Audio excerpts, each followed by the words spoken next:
But it had bones, and it had potential. More importantly, it was mine. I planted the rose bushes myself, one each for my wedding anniversary, even after Robert died. I painted the shutters blue because Daniel said blue made the house look less like a sad old lady place. I kept his drawings on the fridge even when they yellowed with time. Every scratch on the floor had a story, every chipped tile, a memory. Life after Robert passed wasn't easy. Grief came in waves, some soft and lingering, others like hurricanes. But Daniel was only 13 at the time, and I didn't have the luxury of collapsing. I worked double shifts, tutored on weekends, cooked casseroles that could stretch across 3 days. I did it all so he wouldn't feel the absence of a father more than he had to.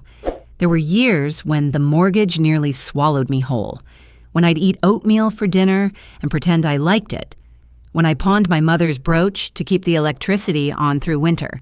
But I never let Daniel know. That was the deal I made with myself.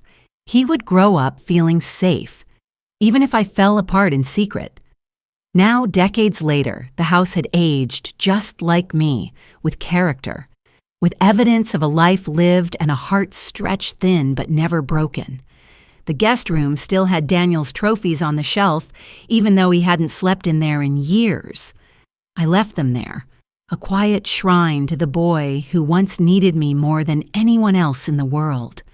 Retirement had brought a certain stillness I didn't expect to enjoy. I found comfort in routine, morning tea by the kitchen window, crossword puzzles with my neighbor Jean every Thursday, volunteering at the library twice a week. My days were gentle, predictable. I had finally reached a chapter in life where silence wasn't loneliness. It was peace. Daniel visited occasionally. He'd bring the kids, Liam and Sophie, who'd run straight to the cookie jar I never let go empty. She was polished, organized, the sort of woman who had a calendar for birthdays and a spreadsheet for groceries. She wasn't warm exactly, but she was respectful. At first, they had 2 children, Liam, 6, who had Daniel's eyes and my stubborn streak, and Sophie, 4, who carried herself like a tiny queen. I adored them instantly. They lit up my world in a way that reminded me why I had fought so hard to keep our family together after Robert passed. When Daniel suggested I move in, he framed it as a win-win. "The kids will love having you around and you won't be alone anymore," he said over coffee one Sunday. "It just makes sense." Jessica smiled and nodded, her hands wrapped around her mug like she was holding something fragile. I felt seen, needed even. The house they bought was spacious, 5 bedrooms, a backyard, and a finished basement. I could have my own room, my own bathroom, and Jessica insisted I wouldn't need to cook or clean. "You've done enough of that in your life," she said with a rehearsed smile. "This is your time to rest." But I couldn't sit still.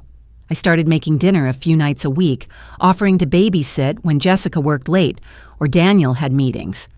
I reorganized their pantry, sewed a tear in Sophie's princess dress, and showed Liam how to make banana bread from scratch. I wasn't trying to take over. I just wanted to help. The first few weeks felt like something out of a family sitcom. Laughter over meals, kids crawling into my bed for bedtime stories, and even Jessica seemed to soften.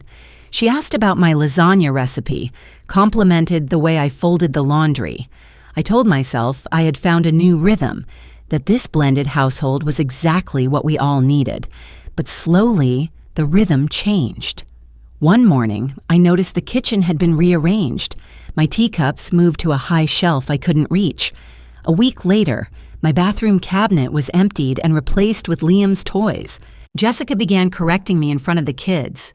"Sophie doesn't eat sugar after 3 p.m., Margaret." Or, "We don't do timeouts, we redirect." Small things, easily brushed off, but they added up.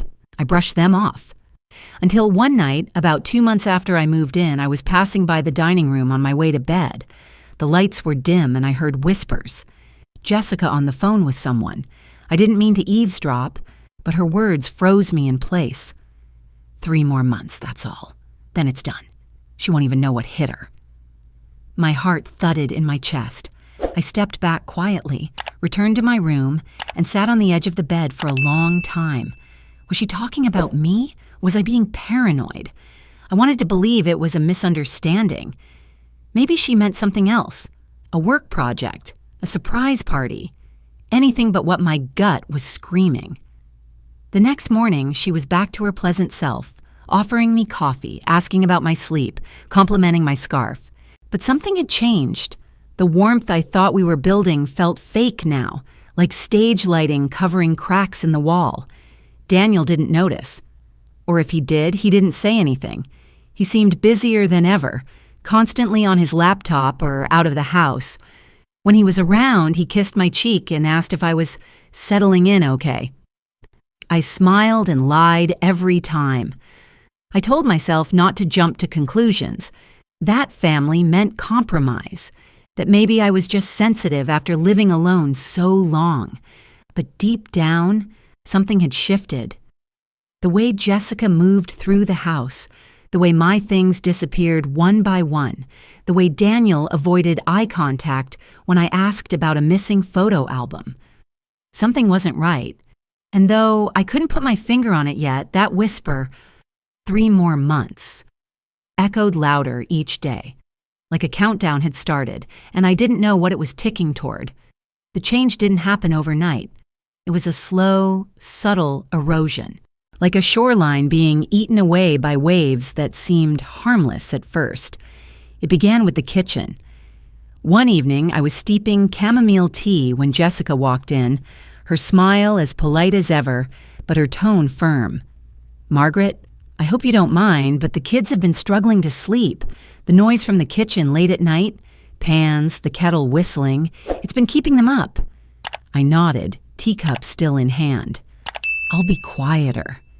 She hesitated, then added, "Actually, if it's okay, maybe we can agree no kitchen use after 8 p.m., just to keep things peaceful." I wanted to protest. I had lived in that house for barely 2 months, and already I was being told when I could make tea. But instead, I smiled and said, "Of course, whatever works best for the kids." Because I still believed this was temporary, that families adjusted, that love was louder than rules. A week later, I came home from grocery shopping to find my bedroom door open and boxes stacked inside. Jessica was directing movers. "We're converting this room into a study for Liam. His school said he needs a quiet place to focus." She turned to me.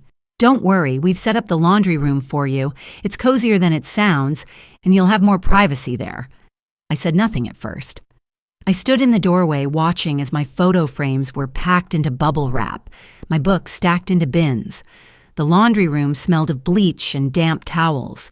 The ceiling was low. There was no window. Still, I said thank you. That night, lying on a futon between a washing machine and a utility sink, I stared at the ceiling and reminded myself, this is just a rough patch. You're not here forever. Families make sacrifices.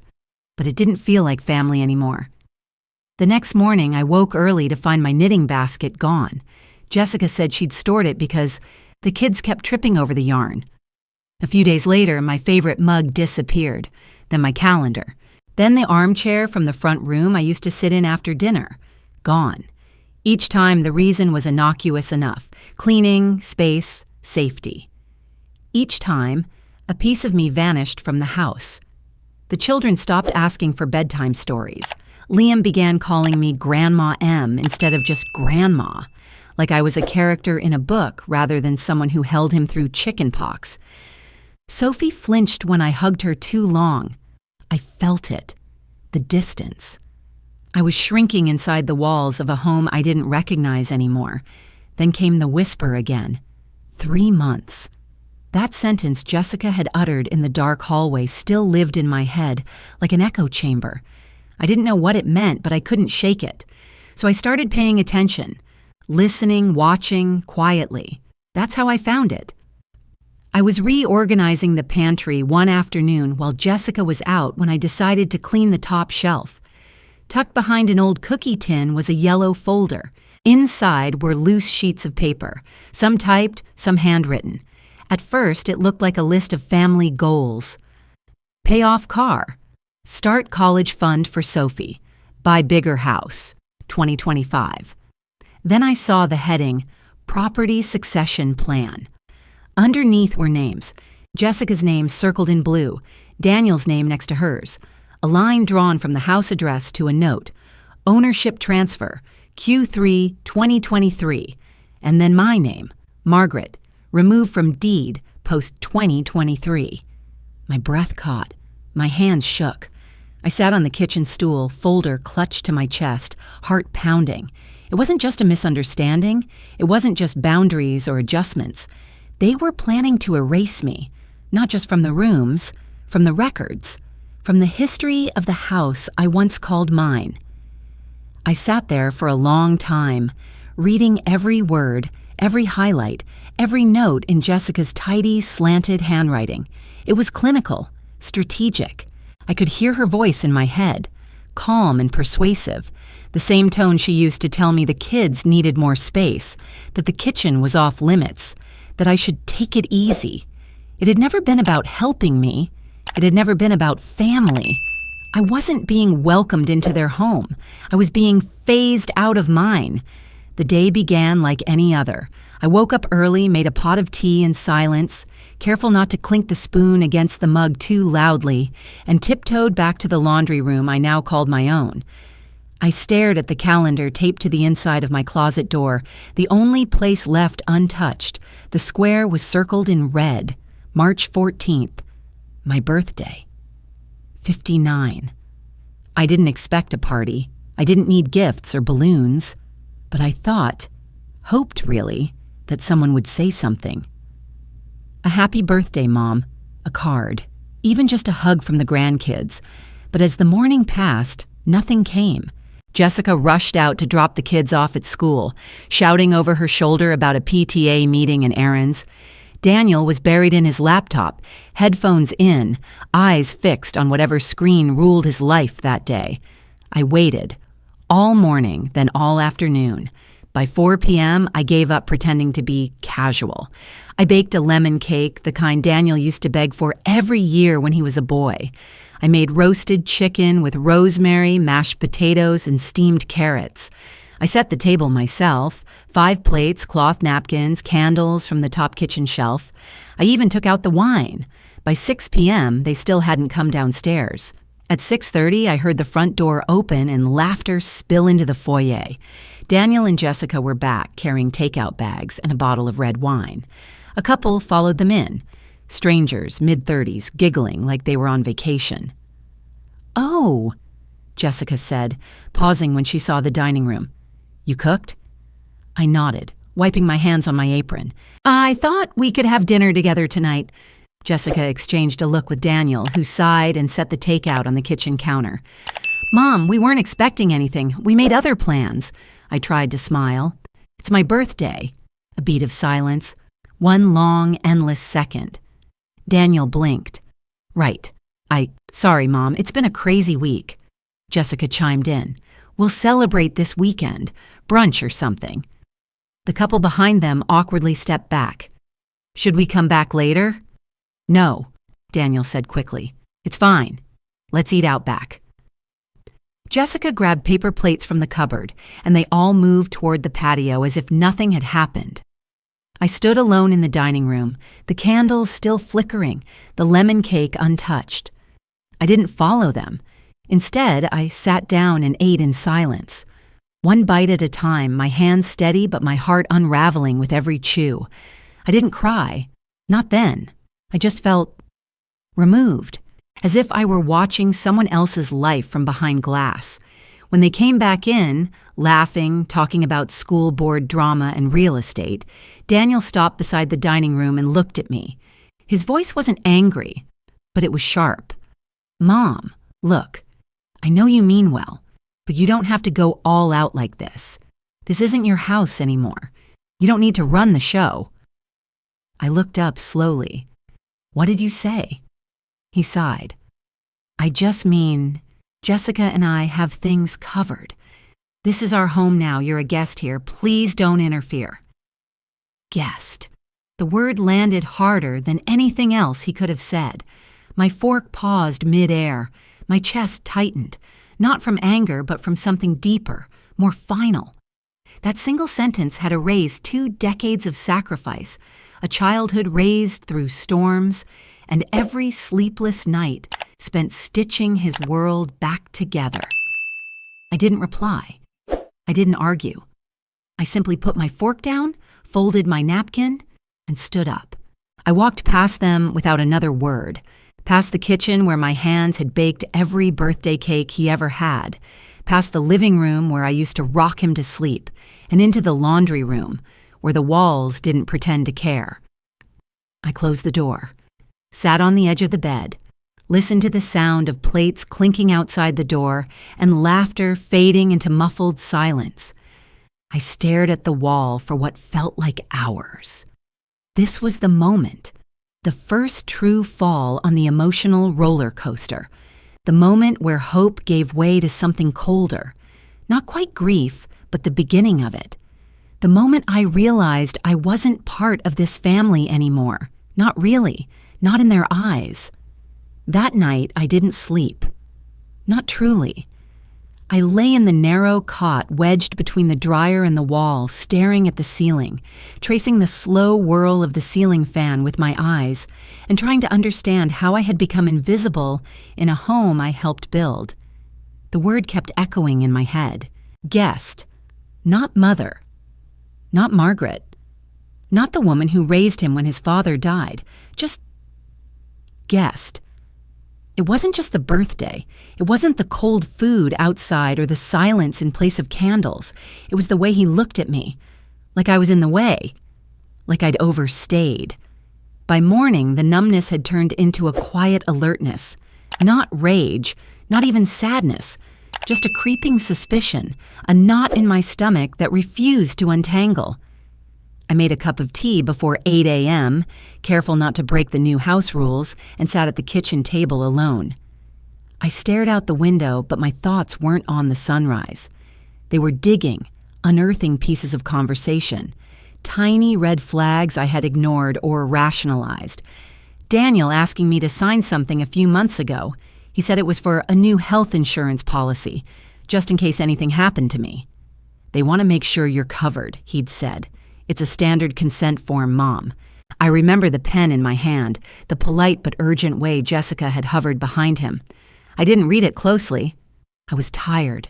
They looked so sure, so helpful. A strange chill ran through me. I got up, went back to the laundry room, and pulled out my old fireproof box. I had brought it when I moved in, tucked behind the spare detergent. It held all my important documents: birth certificate, house deed, my will. The folder with the deed was still there. I opened it slowly. My name stared back at me in bold print. Margaret Ann Whitaker, sole owner, still me. I should have felt relief. Instead, I felt unease deepen, because if the house was still mine, why had Daniel spoken with such certainty? Why was Jessica planning transfer of ownership in that yellow folder I'd found? I searched through the rest of the documents, and then, tucked in the back pocket, I found the form Daniel had asked me to sign, the health insurance paperwork. It was 4 pages. The first 2 looked medical. The last 2 did not. I read slowly this time. Legal language, terms like durable power of attorney, full asset management, transfer of authority in event of incapacitation. My hands began to tremble. This wasn't insurance. It was an authorization form, one that would have given Daniel full control of my legal and financial decisions, had it been valid. I flipped to the back. 2 signatures, mine, Daniel's. But one line was blank. Government-issued ID verification, a stamp in red across the bottom. Incomplete, rejected for insufficient identification. A date beside it. Just 2 weeks ago. I stood there, gripping the form, the paper curling at the edges from the force of my hands. He had tried to legally erase me. It hadn't worked, thank God, but he had tried, and I wouldn't have even known. I sat down, breath shallow, heart knocking inside my ribs. I had lived through grief before. when Robert passed, when my sister got sick. But this was something new. Not death, but betrayal. Not mourning, but awakening. How long had they been planning this? 3 more months. That whisper again, like a countdown. What would they have done if the paperwork had gone through? What if I had fallen, gotten sick, been hospitalized? Would I have come back to find my home emptied? My name scrubbed from every document? My head spun with possibilities. My throat burned, not from tears, but from the weight of unsaid truth. And yet still, I didn't cry. I folded the paper slowly, placed it back in the folder, and locked the fireproof box. Then I stood up, went back to the kitchen, poured the rest of my tea down the sink, and looked out the window again. The sunrise was gone. What stretched before me now wasn't light. It was clarity. The morning after I uncovered the rejected power of attorney, I sat down with a blank notepad and started making a list. Not groceries, not chores, evidence. I listed everything that had felt off in the past 3 months. Jessica's comment about 3 more months, the missing chair from the living room, the reshuffling of the kitchen, the moved bedroom, the paperwork Daniel had me sign, the red-stamped rejection. And then I wrote one final note. Find out what they're really planning. It was no longer about my comfort. It was about survival. Legal, emotional, personal. I needed answers, real ones, and I couldn't get them by tiptoeing around anymore. So I made a phone call. His name was Leonard Price, a semi-retired attorney recommended by a woman in my quilting group, someone who specialized in elder rights and estate protection. He met me in a quiet booth at a cafe 3 blocks from the library, his gray suit as wrinkled as his forehead. I laid out the form I'd signed, the house deed, the handwritten succession plan I'd found in the cookie tin. He listened carefully, scribbled notes, asked quiet questions. At the end of it, he folded his hands and said, "Ms. Whitaker, what you're describing isn't unusual. Sad, but not unusual. Your name is still on the deed, which gives you legal leverage. But based on this failed power of attorney attempt and what you're describing, I'd say you should act sooner rather than later." "Act how?" I asked, my voice low. He gave me a card. "I want you to speak to a digital investigator. Just take a look at what's happening online. You'd be surprised how careless people are when they think no one's watching." That night, I sat on my bed and typed the address of my own house into the search bar. Nothing came up at first, just Google Maps images, old real estate records from 2 decades ago. Then I tried something Leonard suggested, reverse image search. I uploaded a photo of the front of the house, one I took years ago when the roses were in full bloom, and waited. A few seconds later, the results popped up. There it was, my house, listed on a boutique real estate blog under a coming soon section. No price yet, no listing agent. Just a blurb that read, "Spacious 5-bedroom family home in desirable neighborhood. Photos courtesy of owner." My heart hammered. I clicked on the post. The photos weren't current. They were old, taken before I'd even moved in. Back when the shutters were still brown and the garden hadn't been landscaped. Whoever posted them had used pictures from before I remodeled the kitchen, before the new fence, before the tree removal. There was a contact email. I copied it and searched the address. It led me to a real estate Instagram page, full of cheerful property listings, boho staged rooms, under contract tags, the account name Sue Savvy Keys LA. Jessica's best friend, Trina. They'd gone to college together. I remembered the name vaguely. Trina had been at the wedding, tall and tanned, always glued to her phone. I scrolled through the comments. 3 weeks ago, working with Jess on a fun surprise listing project. My lungs locked for a second. It wasn't hypothetical. They were already planning it. I clicked on Trina's business website, found her phone number, and dialed with shaking fingers. I didn't know what I was going to say. Maybe nothing. Maybe just hear her voice. She picked up on the second ring. "Savvy Keys Real Estate, this is Trina." I froze. Then I hung up. My hands were clammy, my breath too short. I stared at the screen until it went black. This wasn't just Jessica's idea anymore. She had enlisted help, outside help. They weren't considering selling the house. They were preparing to. They just needed to figure out how to move me out of the equation first. 6 months. That's what the plan said. I wasn't a mother-in-law anymore. I was an obstacle, an administrative hurdle. I closed my laptop and sat very still in the laundry room. The walls were narrower than ever, the air thick. The washing machine still had a slow leak, dripping water onto the floor. 1 drop every 10 seconds like a metronome. I counted each one until I hit 100. Then I stood up. This wasn't going to be a quiet exit. They thought they were planning something behind my back. But they forgot one thing. I still owned the front door. The day after I discovered the online listing, I called Leonard again. My voice was calmer than I felt. I need to know everything, Mr. Price. Not just about the house, about everything they've done, legally, financially, under my name. He didn't ask questions. He just said, "Give me 72 hours. I spent those 3 days in a state of muted routine. I played with Sophie on the floor, helped Liam with his spelling homework, made dinner quietly while Jessica barked into her headset from the kitchen table. I smiled when spoken to, nodded when ignored.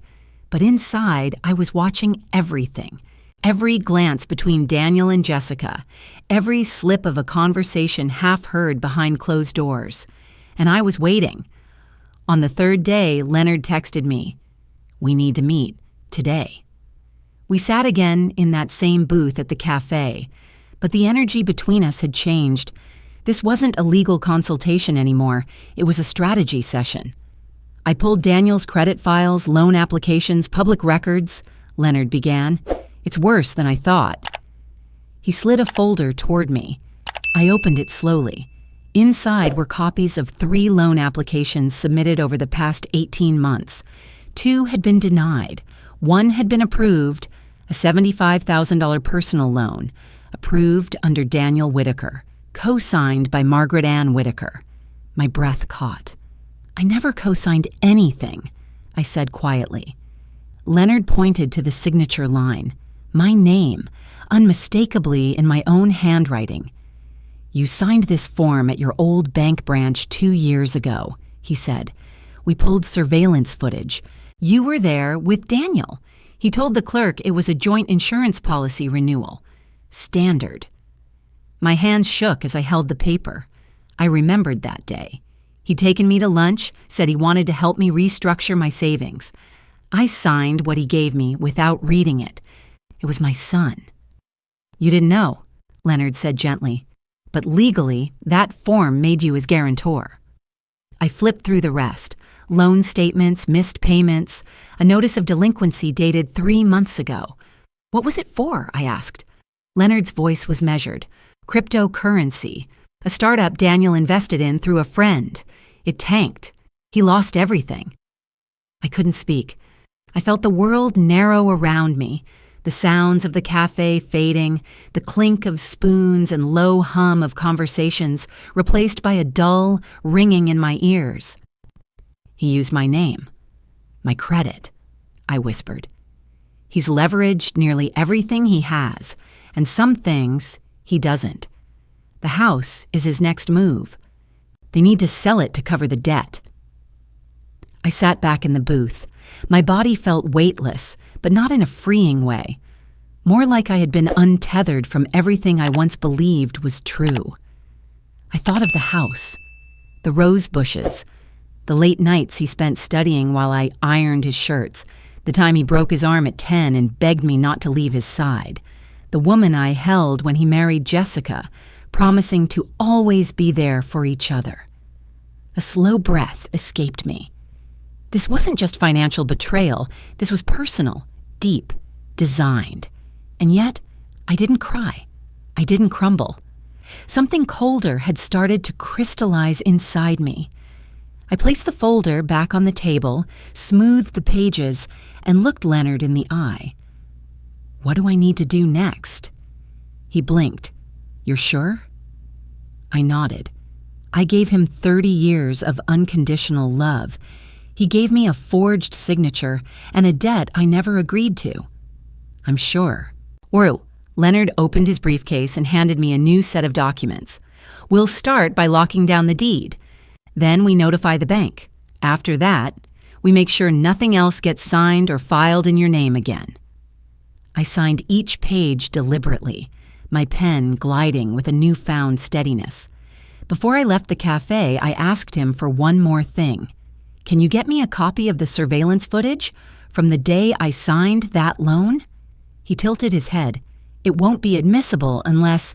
It's not for court, I said. It's for me. He nodded. As I walked home, the early spring wind bit at my skin, but I didn't feel it. My steps were even, precise. I was done shrinking, done making excuses. They thought I'd be too weak to fight. They thought I'd be too broken to retaliate. They forgot I survived a war with grief. They forgot I built that house from scratch with nothing but a pension and a will to raise my son right. They forgot I'm still her. And now I had nothing left to lose. The next morning, I stood in front of the mirror and didn't recognize the woman staring back at me. Not because I looked older or tired or worn, but because for the first time in years, I looked resolute.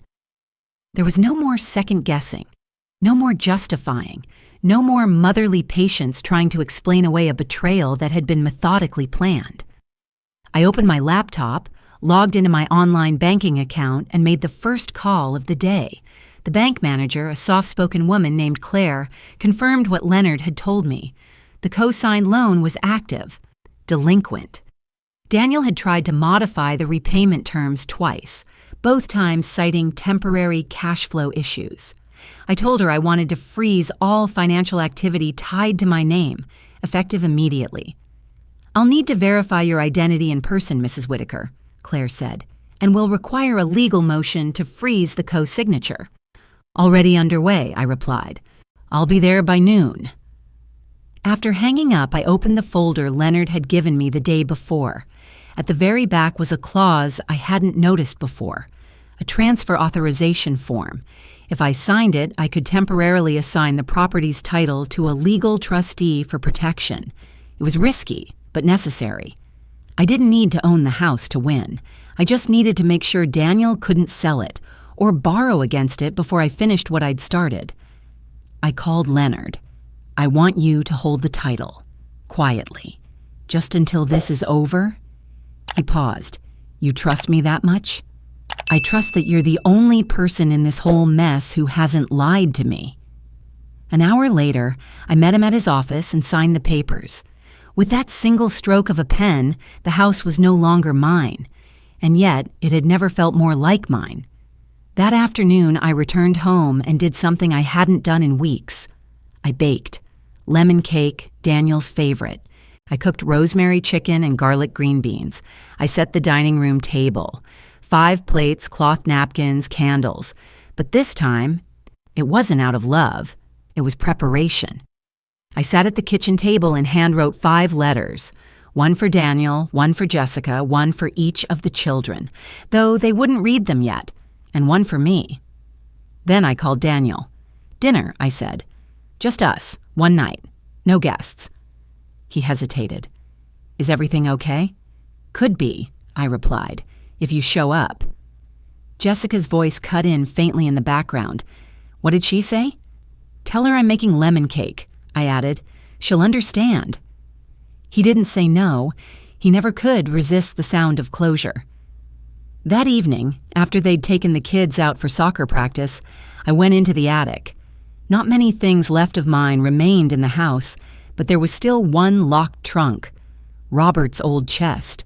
Inside were photo albums, a cassette recorder, and a manila envelope from a lawyer's office dated 10 years ago.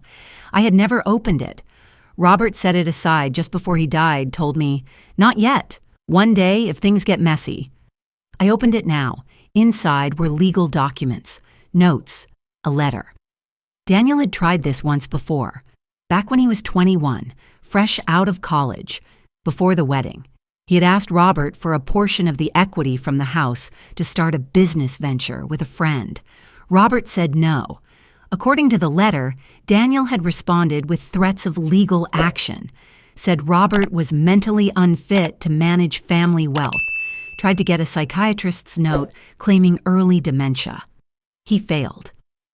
Robert never told me. Said it would only hurt me, that Daniel would grow out of it.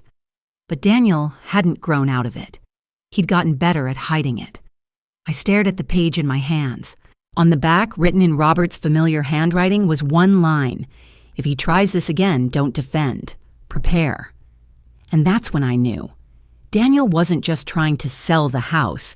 He was trying to have me declared legally unfit, incompetent. If successful, he'd gain full control of my assets. No consent needed. The forged power of attorney, the co-signed loan, the whisper of 3 months. It all made sense now. The plan wasn't to wait for me to leave. It was to force me out, legally, permanently. I placed the letter gently back in the envelope and stood up. This wasn't just dinner anymore. This was war. But I wouldn't scream. I wouldn't beg. I wouldn't accuse. I would cook.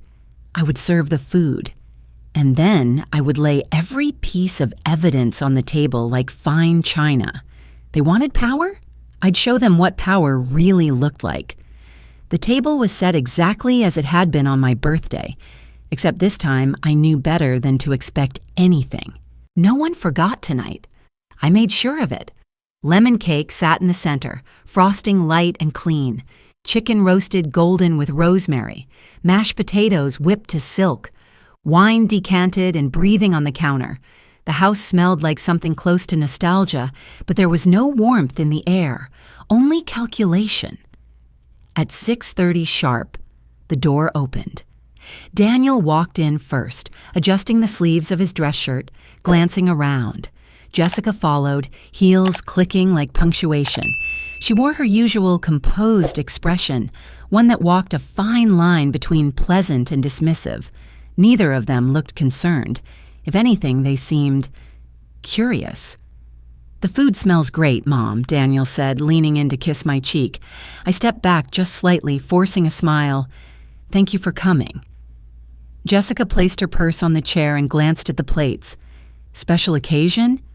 I met her eyes. "Closure." She blinked, then laughed lightly. "Well, that sounds dramatic." I said nothing. We sat, past plates. Small talk buzzed faintly. The kids' grades, a co-worker's promotion, a broken dishwasher. They chewed and swallowed and talked, unaware that every second was a string tightening. When the food was nearly done and the wine nearly gone, I stood slowly and walked to the corner of the room where I'd placed a small projector and a white pull-down screen. Daniel frowned. "Mom, what's that?" "A slideshow," I said softly.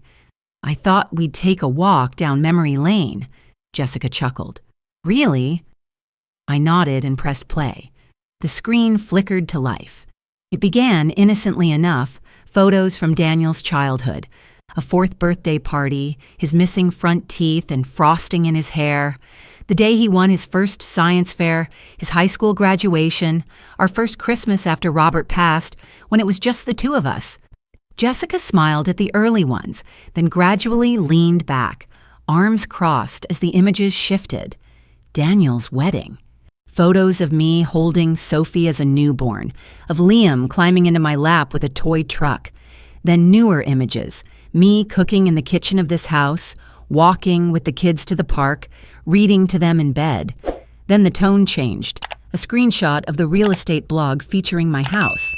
The Instagram post from A Savvy Keys, LA. A photograph of the loan document with my signature. Daniel shifted in his chair. "What is this?" I clicked again. Audio began to play. Jessica's voice, low and sharp from the hallway 3 months ago. 3 more months, that's all. Then it's done. She won't even know what hit her. Jessica's fork dropped. It clanged loudly against her plate, but no one moved. I stepped forward, handing each of them a folder. "Inside, you'll find the full list of actions you've taken using my name," I said calmly. "The forged paperwork, The rejected power of attorney, the listing you tried to sneak online, the loan I never agreed to co-sign, and the statement from your banker, Daniel, confirming your intent to pursue a competency hearing against me. Daniel's mouth opened, but no words came. Jessica stood up. You went through our private... I went through what was mine, I said, including the video footage of you standing beside me at the bank 2 years ago while I signed something you told me was a simple savings update. I turned to Daniel. You wanted to replace me on the deed. You wanted to sell this house to cover your debts. You thought I wouldn't notice, that I wouldn't understand. Jessica's voice was shrill now. This is insane. You're paranoid. I nodded slowly. Perhaps. That's why I also brought backup. I opened the door to the hallway. Leonard stepped in, Daniel's face drained of color. Jessica stared. This is Leonard Price, I said, my legal trustee and current temporary holder of the house title. Jessica snapped. You transferred the house? Voluntarily, I replied, and lawfully. As of 2 days ago, I no longer own this home. Leonard does, which means no bank, no broker, no creditor can use it as collateral, not without going through him. Leonard gave a small nod. Everything she's just said is accurate and admissible. The room was silent. The candle flames trembled. Then Daniel finally spoke. Mom, I was going to tell you. No, I said, you were going to erase me. And now I had erased your plan. Jessica stood frozen, her chair half pushed back, lips parted but silent. Then, like a dam finally cracking, her voice burst forward, high, sharp, and frantic. This is manipulation! You tricked us! You're turning this into a witch hunt! Leonard didn't flinch. He simply placed a folded legal notice on the table, calm as marble. This document formally outlines your attempts to defraud Ms. Whitaker, including falsified documentation and breach of fiduciary trust. I'd recommend reviewing it before calling anything a witch hunt. Jessica snatched it, eyes darting over the lines. Her face paled. Daniel, however, didn't move. His jaw was clenched, fists tight on the table. You went behind my back, he said, voice low. You've been spying, recording, turning this into some kind of setup. I met his eyes. I gave you 3 months of silence, Daniel. That wasn't a setup. That was mercy. His nostrils flared. This was my home, my family. You came in and acted like you still owned everything. I did own everything, I replied, but I never used it against you until you used me first. Jessica threw the folder down and turned to Daniel. We're going to fight this. This isn't over. But before he could respond, soft footsteps echoed down the hallway. Liam and Sophie stood at the edge of the dining room, pajamas wrinkled, eyes wide. They must have woken up during the raised voices. Why is everyone yelling? Liam asked, voice small. Jessica moved toward them, but I stood first. It's okay, I said gently. No one's in trouble. Sophie looked from her father to her mother to me. Are you leaving, Grandma? The room went still again. I took a breath, knelt beside them. I might, I said softly. But I wanted to tell you first. Grown-ups sometimes make mistakes, and sometimes we have to make hard choices to fix them. Liam frowned. I don't want you to go. Sophie nodded, eyes glassy. You read to me at night. Mommy doesn't. My heart clenched, but I kept my voice steady. I love you both more than anything. That hasn't changed, but sometimes love means doing the right thing, even when it hurts. They each wrapped their arms around me. Behind them, Daniel shifted in his chair, shame creeping into the lines of his face. Jessica just stared, arms crossed. I stood, turning back to the adults.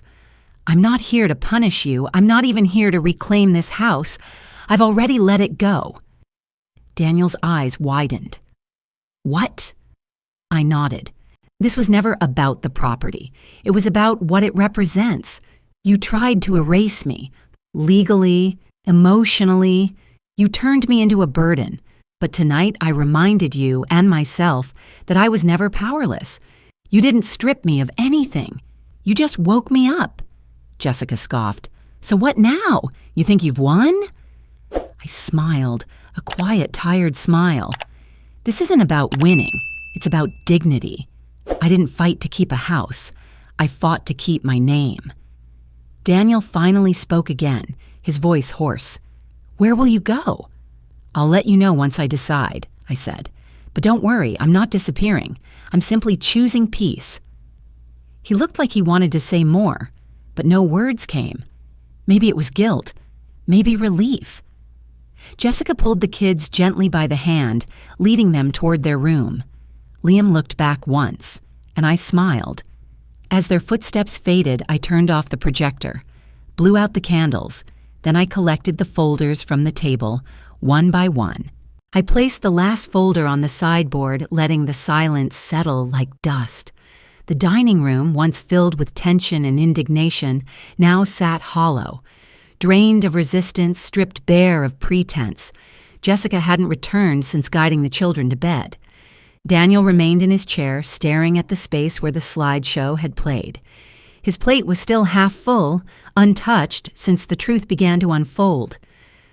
I know this is difficult, I said, my voice calm, but I need to say one more thing before we end this. Daniel looked up slowly, eyes bloodshot, his jaw slack. The house, I began, has been sold. He blinked. What? I stepped closer, holding his gaze. Legally and completely, the transfer was finalized this morning. You have 30 days to vacate. He inhaled sharply, the breath catching like a man who'd been punched. You sold it? His voice cracked. To who? I didn't answer immediately. Instead, I walked to the mantel and picked up the framed photo of Robert and me. Our wedding day, his arm around my waist, both of us younger, thinner, happier. I placed it carefully into my tote bag. I sold it to someone I trust, I said. Someone who knows the value of keeping a roof sacred. Daniel's hands trembled as he stood abruptly, the chair scraping backward with a screech. He looked like he might scream, cry, or collapse, but he did none of those things. Instead, he slumped to the floor, knees bent, arms slack at his sides. You're kicking me out, he whispered. No, I said gently. You did that to yourself. The sound of the front door opening interrupted us.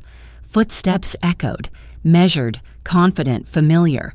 Leonard reappeared, followed by a second figure, a tall man in a dark wool coat with silver hair and a calm presence that immediately shifted the air in the room. His eyes met mine first, kind, steady. Daniel looked up, confused. Who's that? I turned to him. His name is Michael Green, I said. He's the man who bought the house. Daniel's brow furrowed. Why would you sell to him? Michael stepped forward with a small nod. Because 35 years ago, when she was a single mother fighting to keep the lights on, Margaret co-signed a loan for me so I could open my first community law clinic. She saved my life, and I've spent the last 3 decades waiting for the day I could return the favor. Daniel stared. Michael continued. I'm not here to live in the house. I'm here to preserve it. Margaret will retain lifetime residency in a private suite I'm renovating for her on the East Wing. You, however, and your wife, have 30 days to relocate. Jessica reappeared in the doorway, pale, clutching Sophie's stuffed bear. You can't do this, she said. We have children. Michael looked at her, measured but firm. Then perhaps you should have considered their example before trying to evict their grandmother. Jessica's mouth opened, but nothing came out. Daniel looked between us all, completely unmoored. I stepped forward and knelt beside him, not with malice, not with triumph, but with the tired grace of a woman who had nothing left to explain. I didn't want to do this, Daniel, I said, but you left me no choice. I gave you everything I had. You tried to take what little I had left. He didn't respond. He couldn't. As I stood, Michael placed a reassuring hand on my shoulder. Leonard began explaining the legal terms of the transition: keys, timelines, options for appeal, though none of them would change the outcome. Jessica disappeared again, maybe to pack, maybe to scream into a pillow. Daniel stayed on the floor. And I walked to the front door, opened it, let the night air wash over me like baptism. 30 years ago, I built this house from hope. Tonight, I reclaimed it with truth. 3 months passed. The days that followed the confrontation blurred into a quiet unraveling. Daniel and Jessica moved out with minimal resistance. Leonard handled most of it, sparing me the ugly logistics. I didn't ask where they went. I didn't want to know. Some distances are better left undefined. Michael kept his promise. He converted the east wing of the house into a separate sunlit suite with its own entrance, garden view, and even a reading nook beneath the window. But I declined the offer, gratefully, firmly. That house had been my battleground, my heartbreak, my resurrection. I didn't want to live in its echoes. Instead, I moved to Rosehaven, an independent living community for adults over 55 nestled in the hills, surrounded by oaks, lavender, and walking trails that smelled like freedom. My suite was simple: 2 rooms, soft carpeting, shelves for my books, and a balcony just wide enough for 2 chairs and a teapot. It was all I needed. Each morning began the same: Earl Grey in hand, bare feet on the warm balcony tiles, and the sun rising like a slow apology. By 9, I was in the art studio with other residents, trying to remember how to paint the things I used to feel. Some days it was wildflowers. Other days, just bold, unapologetic color. I learned how to play chess from a retired Navy officer named Ruth, who never let me win out of pity. I attended poetry readings on Friday nights, baked muffins for community brunch, and watered the succulents outside the library. For the first time in decades, my days belonged solely to me. No demands, no guilt, no one asking what was for dinner, just space, quiet, ownership, not of property, but of breath, of self. Then one Saturday, everything shifted again. I was returning from the market when the receptionist waved me down. "Ms. Whitaker, you have visitors." Visitors? I hadn't told many people where I lived. Only a few old friends: Leonard, Michael. As I walked into the lobby, I saw them. Liam and Sophie, standing nervously beside Michael, who gave me a wink and gently stepped aside. They ran to me in unison. "Grandma!" Liam hugged my waist. Sophie wrapped her arms around my legs. I dropped the shopping bag and knelt, overwhelmed by the sudden weight of love I thought I had lost. "What are you doing here?" I asked, my voice already trembling. Sophie looked up. "Daddy didn't want us to come, but we asked Uncle Michael, and he said we should decide for ourselves." Liam nodded. "We miss you, and we're sorry."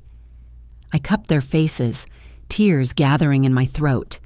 "Sweethearts, you don't have anything to be sorry for." Liam shook his head. "Mom said you were mad at us, but I know that's not true.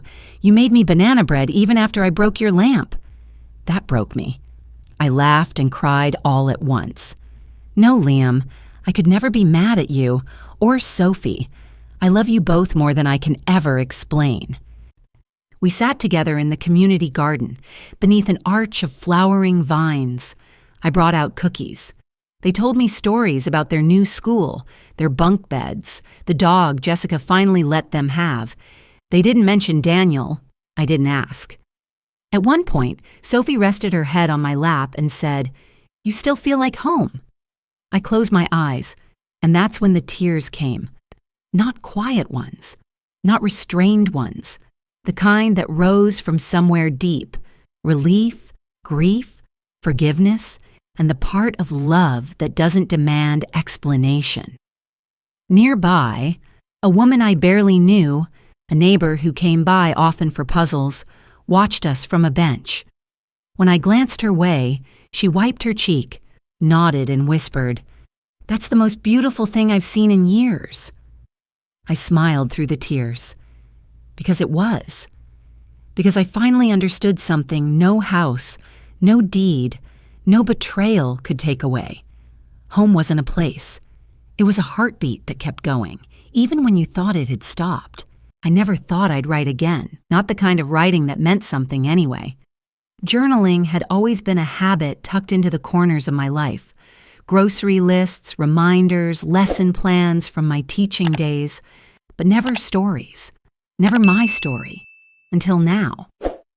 It started with a prompt from Rosehaven's Thursday Night Circle, a support group for women who'd lost more than just spouses. We'd sit in a softly lit room with chipped mugs of tea and unspoken sorrow balanced between us. Some had been widowed, others divorced or quietly discarded by children who no longer called. The silence wasn't heavy, it was sacred.